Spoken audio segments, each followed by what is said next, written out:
এ সন্তান, তুমি মুহাম্মাদের ধর্ম ছাড়ো।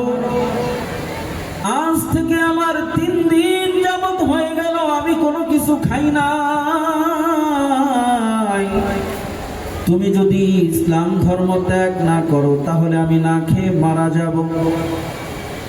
সাআদ ইবনে আবি ওয়াক্কাস রাদিয়াল্লাহু তাআলা আনহু তার মাকে ডাক দিয়া বলে, ও মা, তুমি যদি না খেয়ে মারা যাও আমার কোনো অসুবিধা নেই, আমি মুহাম্মাদের ধর্ম গ্রহণ করেছি, তবুও আমি এই ধর্ম ত্যাগ করতে রাজি নই।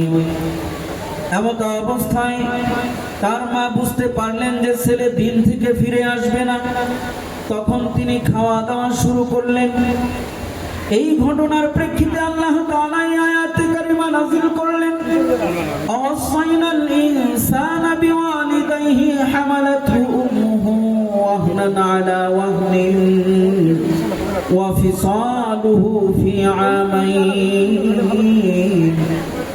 আল্লাহ তাআলা এই আয়াতের মধ্যে মানুষদেরকে ওসিয়ত করলেন, যেভাবে আমাদের দাদা পূর্বপুরুষরা আমাদেরকে ওসিয়ত করে যে আমি মারা যাওয়ার পরে তোমরা 5 ওয়াক্ত নামাজ আদায় করবে, কোরআন শিক্ষা গ্রহণ করবে, তোমার ঘরে যে সন্তান আল্লাহ তাআলা দান করেছে সে যেন দ্বীনি শিক্ষায় শিক্ষিত হয় এবং নামাজের পরে আমাদের জন্য দোয়া করে, তোমাদের জন্য দোয়া করে। কান্না মায়াবী কণ্ঠে যেন রব্বির হামহুমা কামা রাব্বায়ানি সগীরা এভাবে যেন দোয়া করে, এইটাই হলো ওসিয়ত।